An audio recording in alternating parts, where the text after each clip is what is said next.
Hello, hello, hello, beautiful people. It's your girl, Kim Bella. Welcome to HPOV Podcast, Her Power Over Voice. I'm here with the beautiful social commentator, Miss Taylor. Yes. Hi, Miss Taylor. Hi, everyone. All right. So first and foremost, I want to say Happy New Year.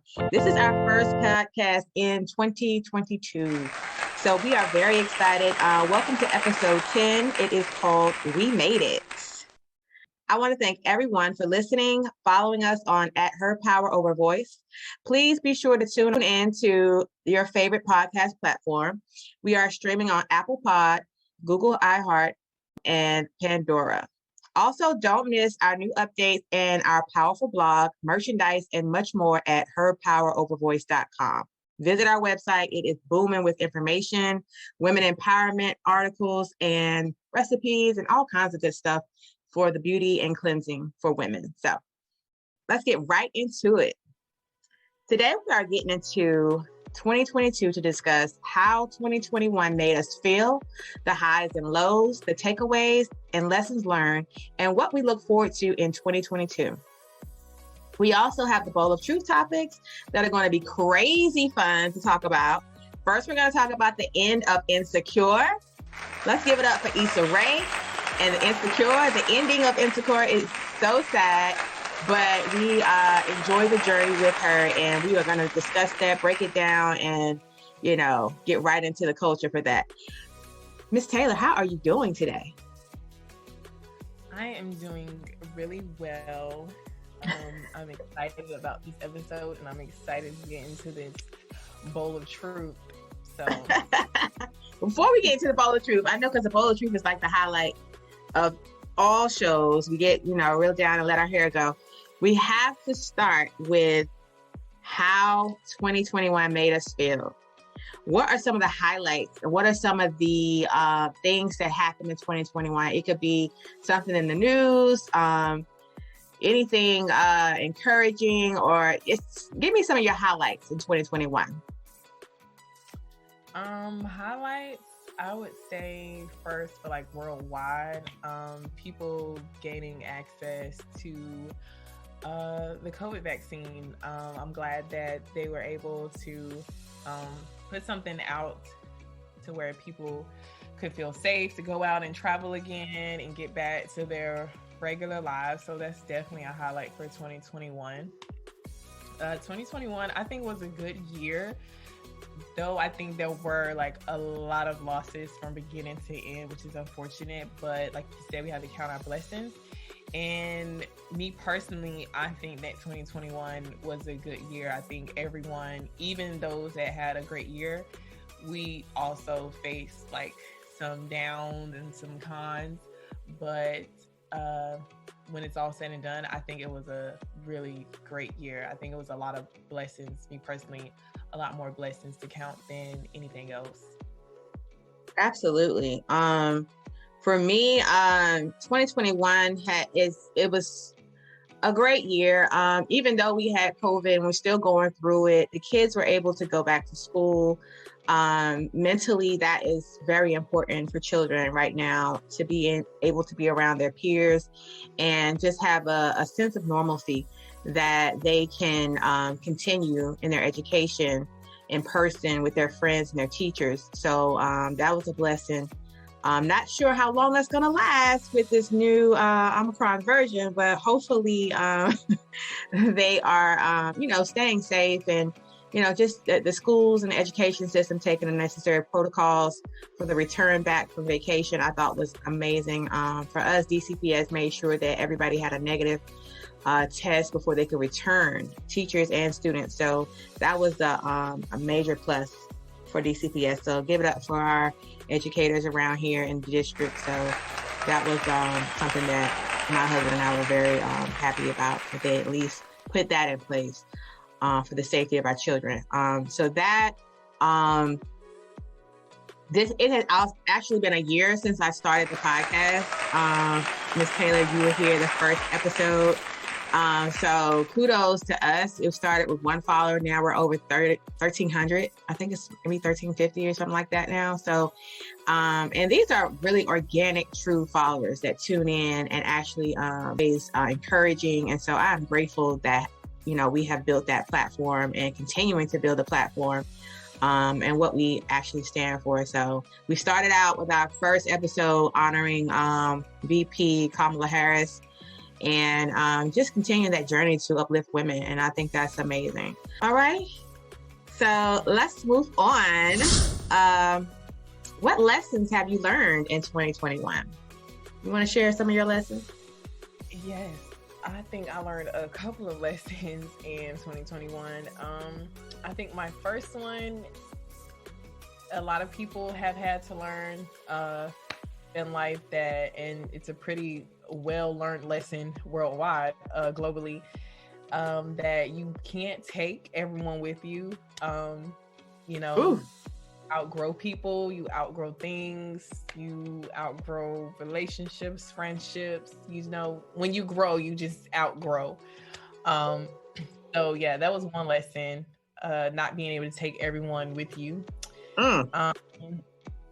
Which I think is a good lesson, and it can be painful, but hey, it's a lesson, so no pain, no gain. Let's see, another lesson I have learned that physical health is also wealth. Recently I have come into contact with people, or just watching people on social media, I realized that a lot of us, especially in my generation, we've gotten so caught up with chasing money and just chasing, materialistic type of wealth. And I think if we chased other things like our health and happiness and, genuine things that we can hold on to and take with us, if we chase those things as bad as we do, like money and materialistic things, I think the world would be a way better place. Absolutely. And I think our generation could be something more, we could be more proud to be from our generation. We just, chase the right things or get our head on straight or focus on things that really matter. So yeah, those are 2 lessons for me that I learned in 2021. Those are powerful. Definitely chasing your health. Health is wealth. And so, I'm always on that kick for eating better, putting things in our body that are going to help us instead of kill us, exercising regularly, trying to get that routine together, and also go to the doctor regularly. Make sure you make those yearly physical exams, and you're getting those mammograms, ladies, that you need to get when it's time to get those mammograms done, and just keeping your health in the forefront, because it's very important. But speaking for myself, lessons that I've learned in 2021, and I'm just going to be really, really honest, because these lessons are just lessons that I learned. I learned them a long time ago, but I think your heart just kind of tugs on you sometimes with the same people that you deal with, and you go back to, caring or giving a damn about somebody's feelings all the time. And, one of the things is minding your business. Like, nothing good comes from being in the middle of someone else's drama or worried about someone else's situation.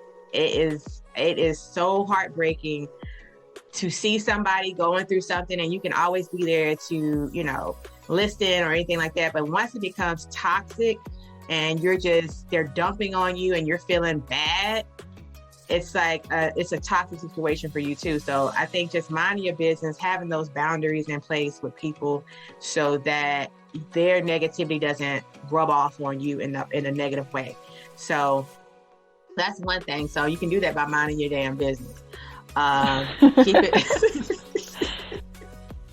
just keep it short and simple sometimes, focus on yourself. That's another thing. And I know that sounds selfish, and you can be selfish sometimes with your own goals and your own dreams and what you desire in life. You don't have to be, she focusing on herself, she ain't got time for me. No, it's not that I don't have time for people. It's focusing on you. I'm not getting my own goals accomplished, right? So how you plan to execute them? Like, you can't be focused on somebody else And that could be a relationship that's toxic. That could be a friendship that's toxic. That could be, you just worried about somebody else's situation. You ain't even in the situation. One of the last things, don't feel bad saying no. Not all requests need to be granted. Like I said, no to waste of time, doing things that you don't want to do. That's a big thing for me. Like, I used to be like, yes, to everything. Like, somebody call me, want me to do something. Yeah, I can do that. I can go, or I can, or I can, it's all kinds of things people ask you to do. I'm not going to really get into it because I don't want nobody to get, I don't want nobody to get offended.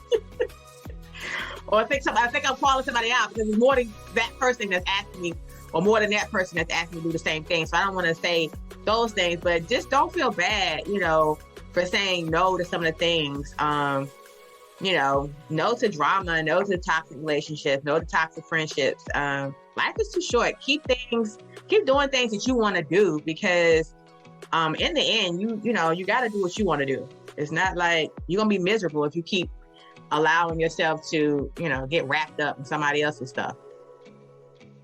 Okay. Yeah, to piggyback really quick, as far as you said something about boundaries. For those people that have a hard time setting boundaries, I encourage you strongly to set those boundaries. People are not going to respect those boundaries. You are going to lose some connections and relationships once you set those boundaries. You're going to fall out with people, but that's okay, because you need those. And without those, people will run all over you, and that's not okay. And again, for 2021, especially, we learned that your mental health is really, really important. It's enough craziness going on in the world. Sometimes you have to log out of social media because, taking it all in and reading it unconsciously can really put a damper on your spirit, your energy.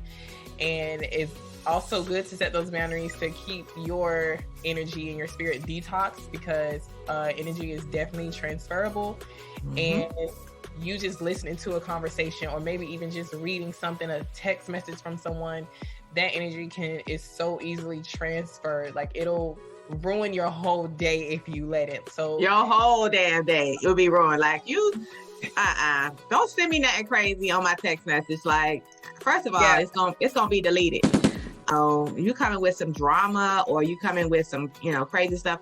I like to get texts from people actually asking me how I'm doing. Those are the people that I really, really, really keep in my tight circle. People that actually care about how your day is. How was your week? I got a few friends that just check in, and I do the same. It's just having that positivity. Everybody's going through something. Everybody got problems. Trust me. Nobody is above problems. But it doesn't have to be a problem session every day. Just check in, say, hey, how you doing? Don't jump in. Hey, girl, let me tell you something. Let me tell you what happened to me. Then I already know what type of conversation it's gonna be. But anyway, sprinkle a little positivity around. It goes a long way. Trust me. Yeah, you want to add anything to that? I'm sorry if I cut you off. No, you're fine. You're good. I've just gotten to the point because, things are happening in the world, and sometimes, your friends, they don't really think about it before they do it. Just unconsciously, we just kind of spread news. I've gotten to the point though where I'm just I don't even want to hear anybody that died. Celebrity, just don't even send it to my phone, because I just can't handle any of that right now. So if I see it on social media, I see it, but don't send it to me. Don't send me any outside of death. Don't send me any negativity. I don't want to hear about who broke up or split up. I don't care. I just don't care. That's part of me, staying in my lane and just minding my business. If it comes to me, it comes to me. That's that. Absolutely. We talked about, how 2021 made us feel, some of the highlights, everything like that. Let's talk about that for a little bit. I think my takeaway was that traveling is where it's at. Traveling is so important. My biggest issue with seeing the world was flying. I had a huge fear of flying. I don't think that fear is ever going anywhere. I'm going to be honest. But now that I have, experienced a lot more flights, and let's just go to say my first flight was my worst experience. It was with Spirit and first film. I will never fly Spirit ever. Don't ever take a first flight with Spirit, y'all. Spirit will have you in a coma when you get to your destination, okay? They have put some extra rows of seats in that flight.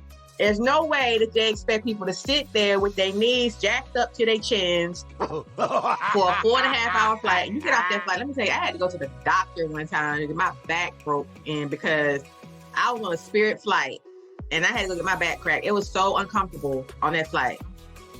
And then they make you pay for let's not even talk about Spirit. I'm sorry. I'm sorry, y'all.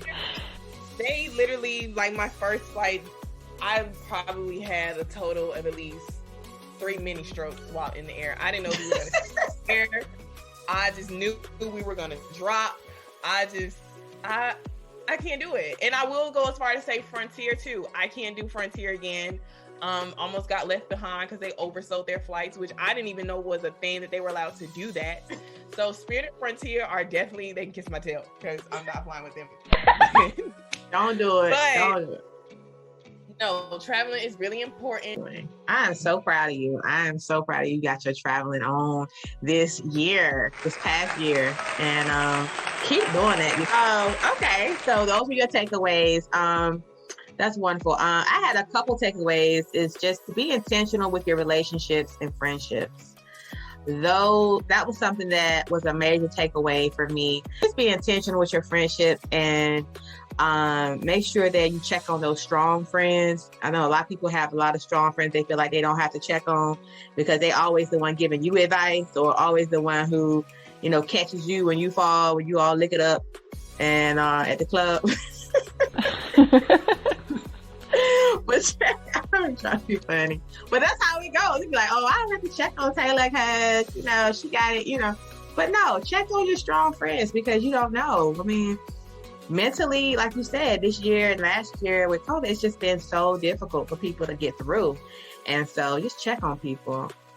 And also don't take life for granted. It has been so many deaths those last couple years, and just, live every day with purpose, I can't stress that enough. And that comes with doing what you want to do for yourself. Okay. But yeah, all the one-sided relationships, I just wanted to really talk about it. The one-sided relationships are definitely done for me. I'm not one of those people who hold on to friendships that are one-sided. I don't waste time on that. And don't feel bad when I don't return your call or really get back with you in a jiffy. That's an old term, jiffy, right? Don't get mad because I'm done. I'm like, I gave you enough of that time, so don't waste my time. That's another thing. Like, just flip the script.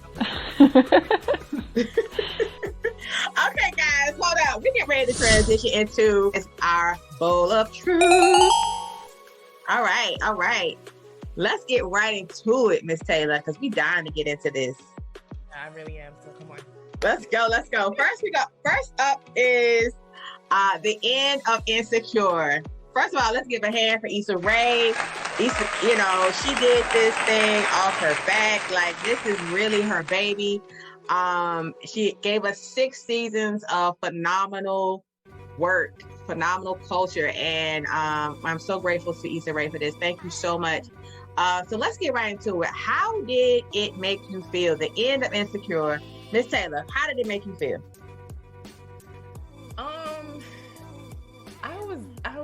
I was ecstatic. I was excited. I was happy.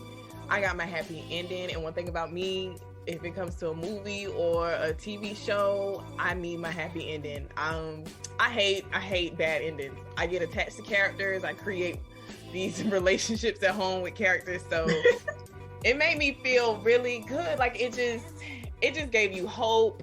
I don't know. I was just really happy for her and Lawrence. Like, I was so happy to put them back together. I was happy to see that they worked things out, though he had some ish with him.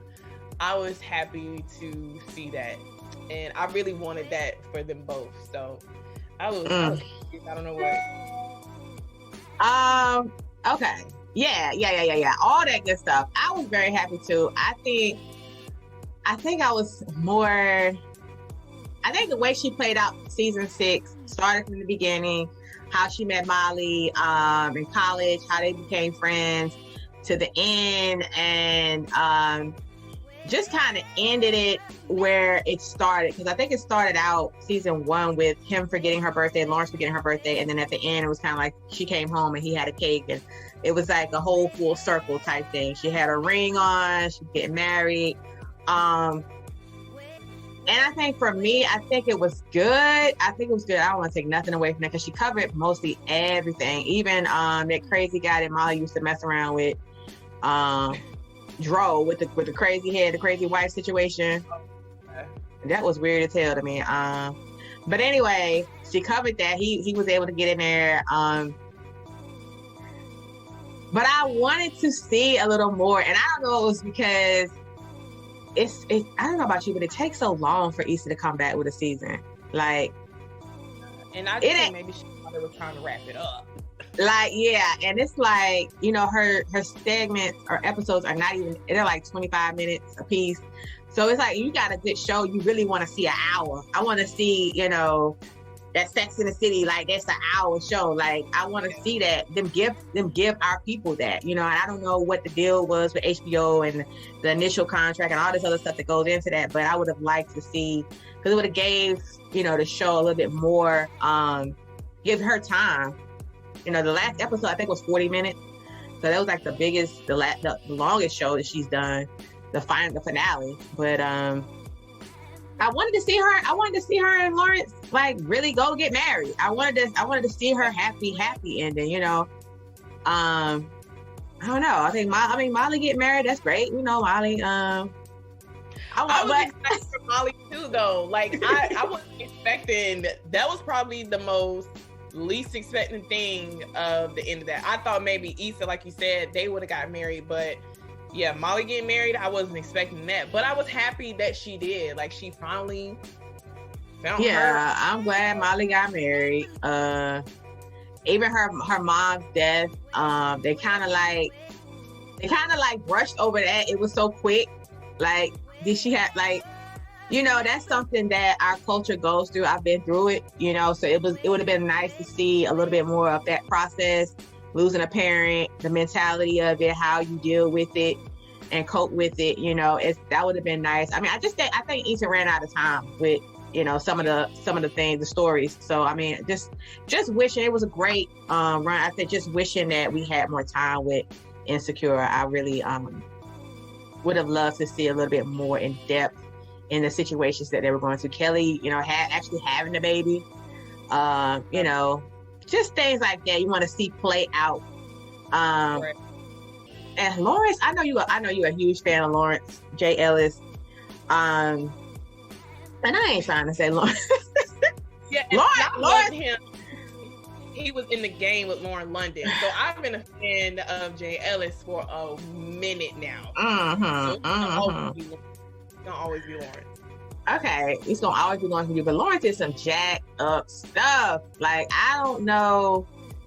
I mean, I guess too, like, what was it? Was it the last episode, his birthday? And Issa called him and was like, hey, can I take you out? And he was like, he had plans. I'm like, what kind of shit? That was a waste of script. Like, why are y'all wasting time? We only got this one episode left. Skip the hoe in the middle. Like, skip the girl that you going out with. And, you know.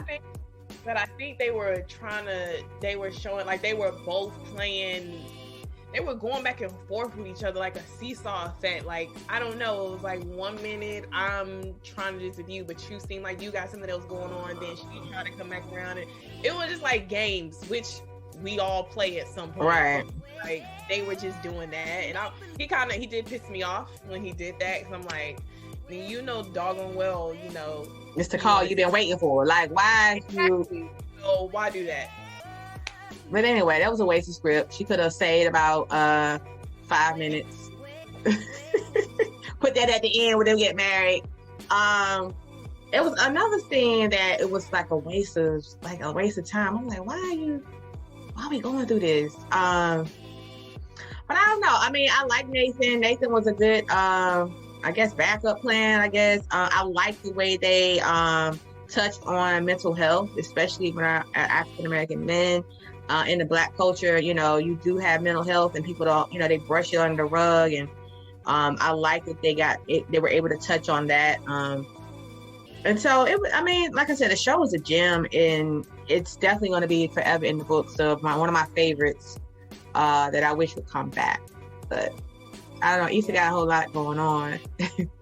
She did, and at first, well, the way that the show was going, the last episode, I didn't think she was going to end up with nobody. I thought she was just going to, you know, just choose herself and be by herself for a while. Nathan, I like Nathan, but they just didn't go together. I just didn't like them together. Like, they were cute and they had a good friendship and a good bond. They had chemistry, but I just didn't think they were like good partners. I wish that she could have worked out with. Hold on. That's the question. We get to the question. Who was your favorite love interest? Who was your favorite love interest for Issa throughout the whole show? Listen, throughout the whole, I love Lawrence, and I'm glad I know who together.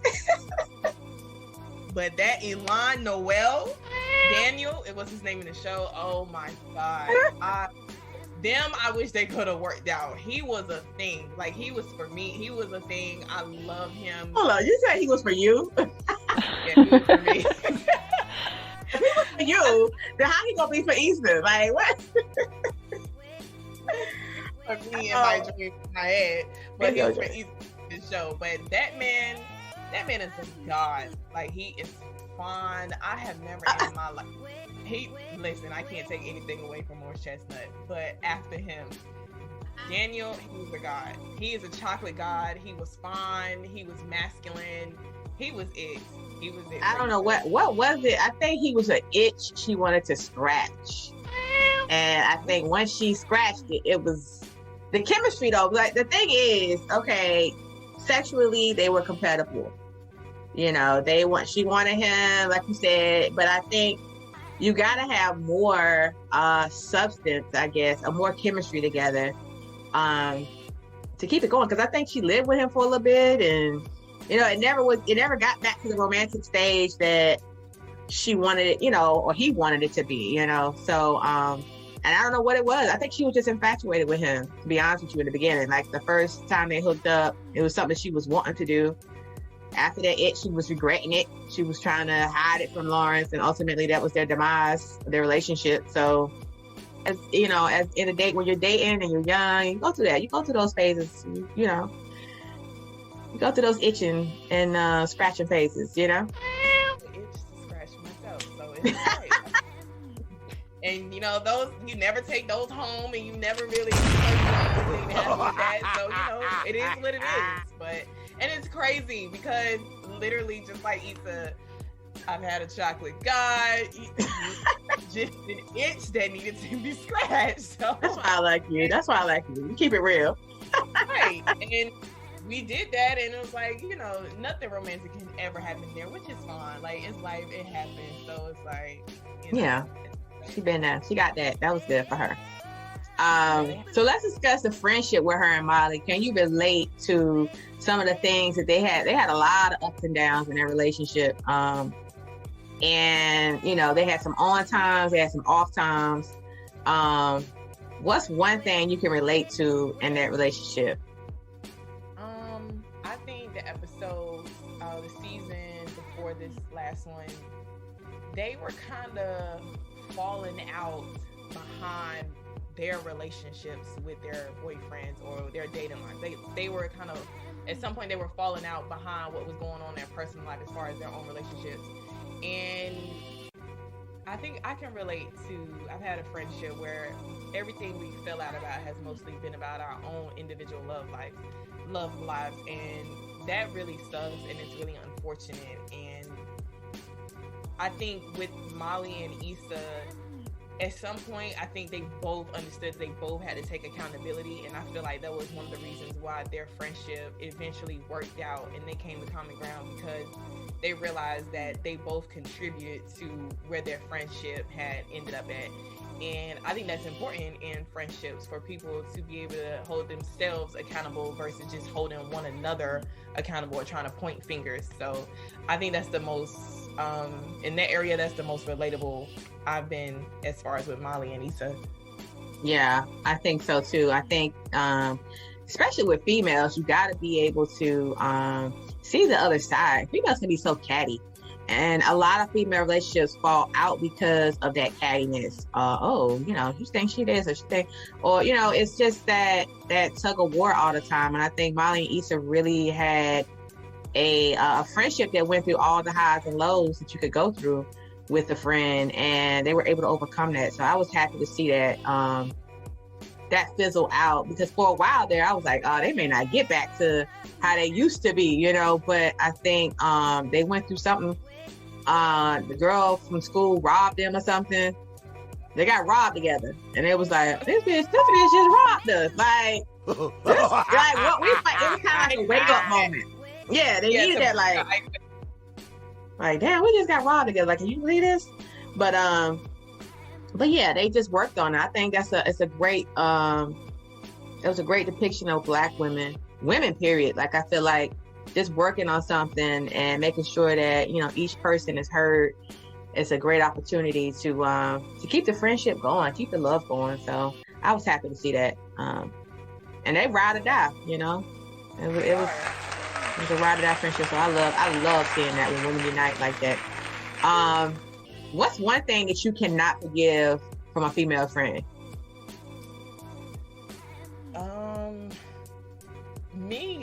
That's almost hard to answer, because I'm a very forgiving person, not even just with females and friends. It's just, I'm that type of person with everybody. But I mean, obviously you crossing boundaries with my significant other, that's probably something I won't be able to forgive you for. Ooh-wee. And it may not even, like, forgiving might be the last thing on my mind. Like, you trying to get off life support or something maybe first before you're worried about forgiving you. But not life support. Yeah, that's something that I probably won't. That's a point of no return. Something I probably can't forgive a female friend for. Yeah, definitely your man. Definitely that's off limits. Don't mess with my man. Don't even try to mess with my man. That's something that you definitely can't forgive. I think that's just like a life lesson. Somebody coming after your man or doing too much in front of your man. Come on now. Stop with the tricks. Stop with the tricks, okay? But I definitely agree with you on that one. That's a good one. What impact did you think Issa's show Insecure had on our culture? I think she definitely put us as a people on the map, and she basically paved the way for us to keep doing what she's doing, like making room for us in that industry, to keep us on TV, to keep us on the script. So I think that's the type of impact she had on our culture, basically. Yeah, I definitely agree. Making sure that our culture is heard. I mean, a lot of people have stories like that, and just don't get the platforms to put them up. I know she started with the web series, and I mean, a lot of things you can relate to, because like who would put on screen like her talking into the mirror like she did to herself? Like, I do that.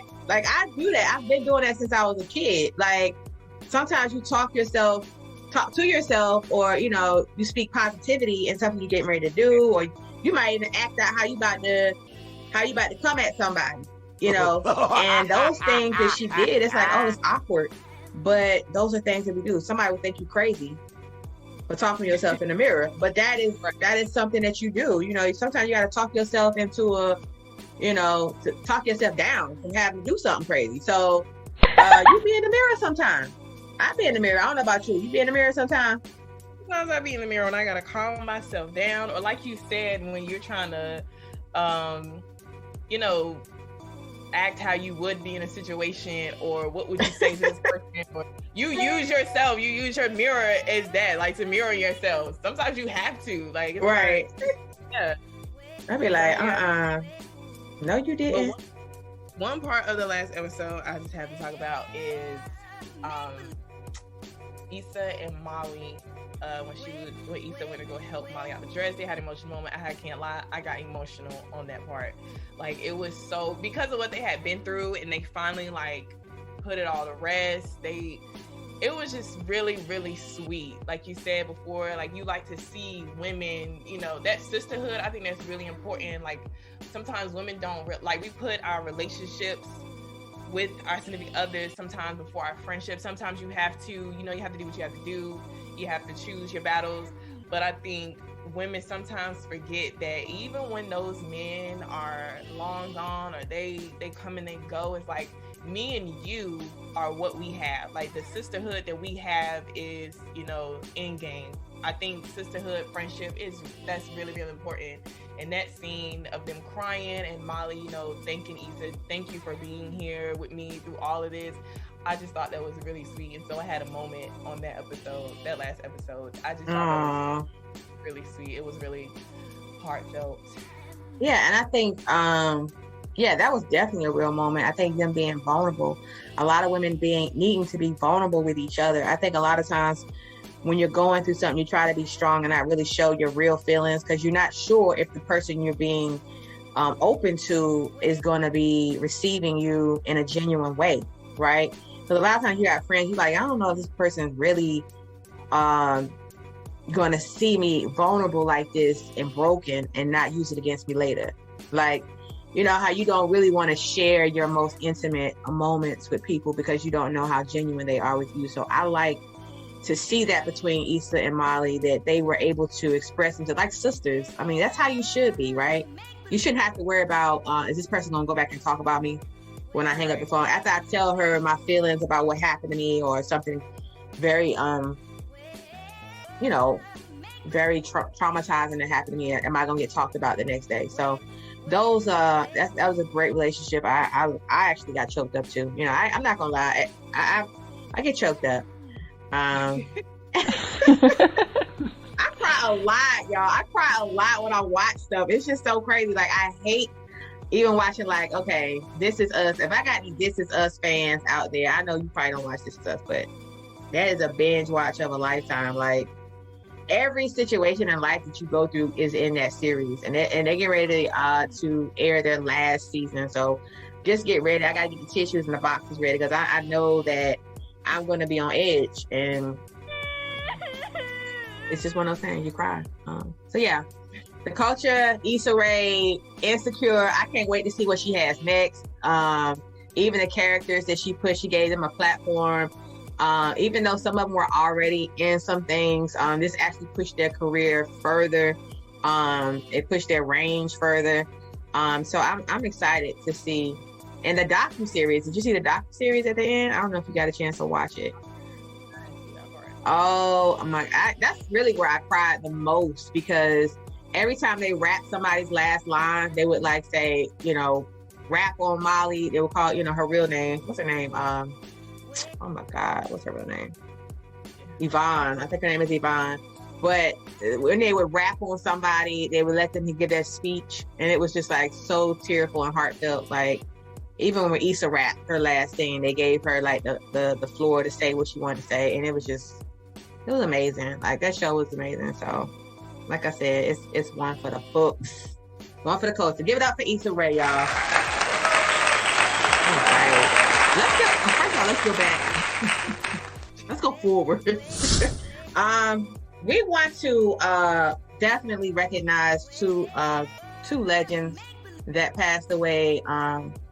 Sidney Poitier and Betty White. These were two pioneers and legends in the acting world.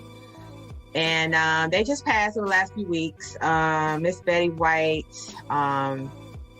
you know, she's known for all of her movies and being the first woman in television, actually. So she was 99 years old, like a week or so away from her 100th birthday. So let's give it up for Betty White. Just her contribution to women and her representing women in the game. And just, I think she worked up into her last breath. Like, it's just remarkable how, she pioneered through the whole thing and just made clear the pathway for women in the industry. So let's give it up for Betty White.